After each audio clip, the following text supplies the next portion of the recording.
Assalamualaikum warahmatullahi wabarakatuh. Bismillah, alhamdulillah, wa syukrulillah, wa la hawla wa la quwwata illa billah, amma ba'du. Pemirsa rahimakumullah,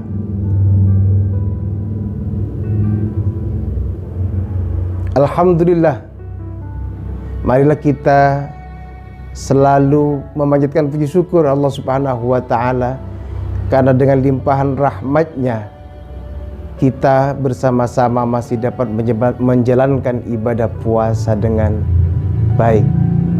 Mudah-mudahan amal ibadah kita, amal puasa kita senantiasa diterima di sisi Allah Subhanahu wa ta'ala.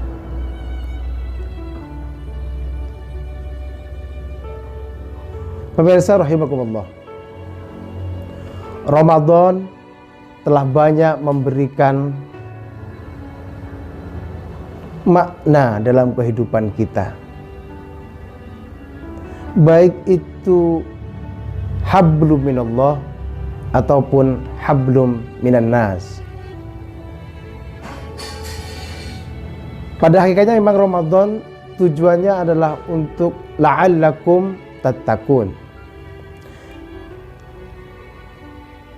Dengan Ramadan ini tentu harapan kita akan tercapai makna muttaqin itu. Tentu kalau kita bermakna muttaqin itu banyak kepada kesolehan individual.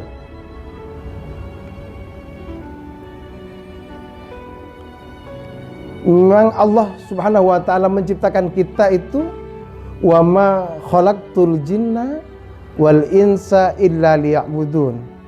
Saya tidak menciptakan kau jin dan manusia illa liya'budun, kecuali untuk menghamba kepada Allah Subhanahu wa ta'ala.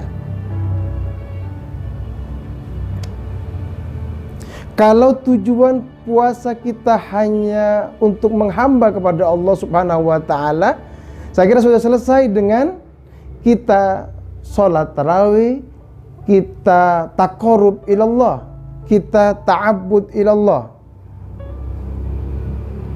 Tetapi puasa tidak hanya berdimensi kesolehan individual, tetapi juga berdimensi kepada kesolehan sosial. Pemirsa yang dirahmati Allah, makna kesolehan sosial tentu sesuai dengan kita diutus oleh Allah Subhanahu wa ta'ala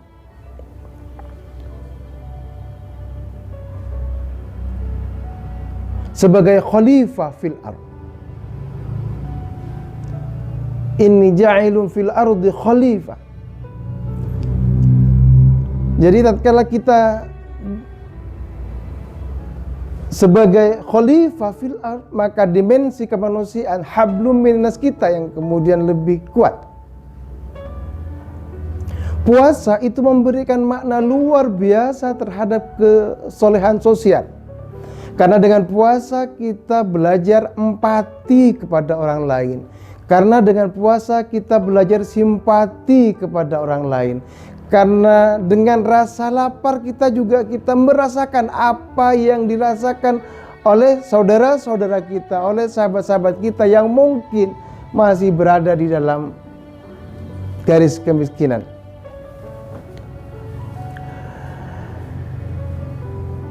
Pemirsa rahimakumullah, saya kemudian teringat kisahnya Nabi Musa alaihi salam. Suatu ketika Nabi Musa alaihissalam ingin menemui Allah di gunung Tursina. Dalam perjalanannya kemudian ketemu dengan abid yang sudah lama uzlah, yang sudah 40 tahun menghadap Allah Subhanahu wa ta'ala, yang selama 40 tahun sudah taqarrub ilallah.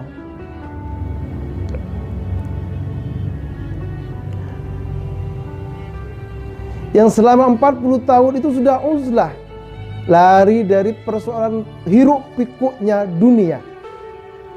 Selama 40 tahun hidupnya hanyalah untuk Allah Subhanahu wa taala. Tatkala ketemu dengan Nabi Musa alaihissalam, kemudian abid ini minta kepada Musa, "Ya Musa, tolong tanyakan kepada Allah, kira-kira saya ada di sorga tingkat berapa?" Karena sudah merasa baik, karena sudah merasa ta'abbud ilallah, seluruh hidupnya sudah hanyalah untuk Allah. Maka ini sampai coba tanyakan ya Musa kepada Allah, kira-kira saya ini mendapatkan sorga lapis berapa? Kira-kira saya mendapatkan sorga nomor berapa? Inilah yang kemudian sering kita lihat bahwa kita beribadah itu semata-mata untuk Allah. Maka pergilah Nabi Musa alaihissalam dan bertemu dengan Allah. Ditanyakan oleh Nabi Musa, "Ya Allah, abid ini tanya, beliau itu sudah 40 tahun menghamba kepadamu ya Allah, sudah 40 tahun ta'abbud, uzlah, lari dari hiruk pikuknya dunia, semuanya hanyalah untuk Allah Subhanahu wa taala. Kira-kira abid itu masuk surga di surga berapa?" Tapi sangat mengejutkan, apa jawaban Allah? "Ya Musa, abid itu tidak di sorga, tapi di neraka." Bayangkan, sudah beribadah selama 40 tahun, lari dari kehidupan dunia, semuanya hanyalah untuk Allah Subhanahu wa taala, tapi ternyata masih neraka. Nabi Musa terkejut dengan jawaban Allah. Ternyata tempatnya orang yang seperti ini masih di neraka. Kemudian pulang Rasulullah, ketemu lagi dengan abid yang titip itu. Kemudian tanya kepada Nabi Musa, "Ya Musa, bagaimana jawaban Allah? Saya ini ada di surga nomor berapa?" katanya. Nabi Musa bingung mau menjawab karena tidak sesuai dengan ekspektasinya. Mungkin karena sudah banyak beribadah seperti itu, surga balasannya. Tetapi Nabi Musa mendapatkan jawaban dari Allah, masih di neraka. Nabi Musa alaihissalam cukup hati-hati, takut tersinggung.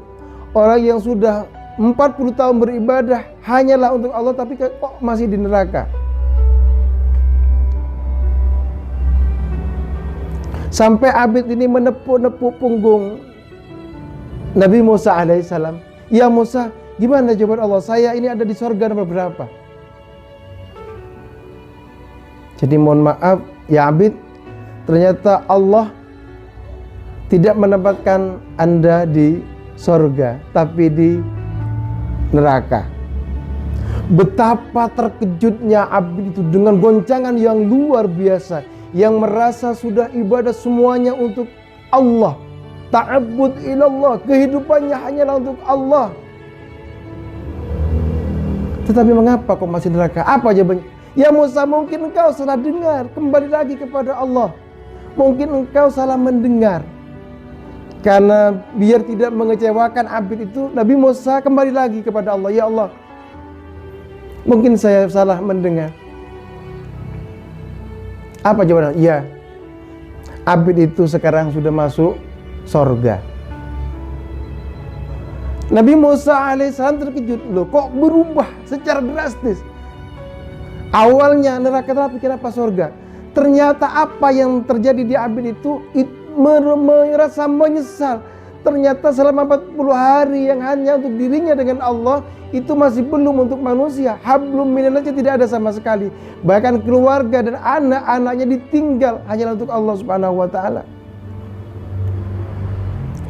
Pelajaran apa yang kita dapatkan dari kisah ini? Bahwa kita berpuasa pun bukan hanya semata-mata untuk Allah kalau saya melihat implementasinya, tetapi juga ada untuk manusia. Contohnya kita ada zakat, ada infak, ada sodako, dan ada pemberian-pemberian yang lain yang kemudian kita berikan kepada yang berhak untuk menerimanya, atau yang mungkin masih banyak orang-orang yang membutuhkan di sekitar kita. Itu apa artinya? Bahwa kesolehan sosial itu juga mampu kita manifestasikan di puasa ini. Karena kita akan belajar empati, kita belajar melihat orang lain merasa lapar, kita bisa melihat orang lain itu merasa haus. Siapapun, berpangkat apapun pasti merasakan itu. Dan ini yang kemudian puasa juga mengajarkan kepada kita kesolehan sosial. Kemudian di balik itu, kalau kita melihat kisah ini memberikan makna kepada kita bahwa ternyata memang harus ada keseimbangan antara kesolehan individu, hablum minallah wa hablum minan nas, kesolehan sosial. Karena memang kita diciptakan oleh Allah sebagai makhluk sosial. Kalau ini yang kita lakukan, insya Allah kegiatan aktivitas kita baik hablum minallah wa hablum minan nas kita itu akan semakin baik. Kemudian yang kedua, dengan kesolehan sosial itu bukan hanya mempunyai rasa empati, bukan hanya mempunyai rasa simpati, tapi dengan kesolehan sosial itu mampu terjadi hubungan yang baik. Maka akan terjalin persaudaraan baik sama manusia dan persaudaraan sesama Islam dan juga sesama manusia.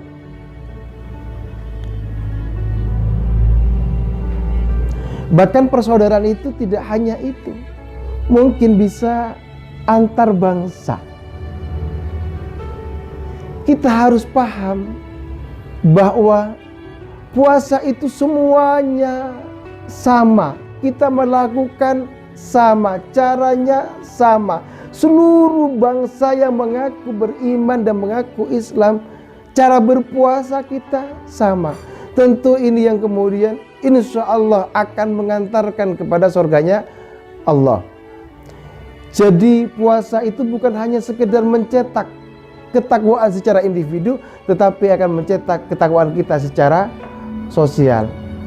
Saya kira itu yang dapat kami sampaikan. Kurang lebihnya mohon maaf. Akhiran wallahul muwaffiq ila aqwamit thoriq. Wassalamualaikum warahmatullahi wabarakatuh. Kenapa, Mas?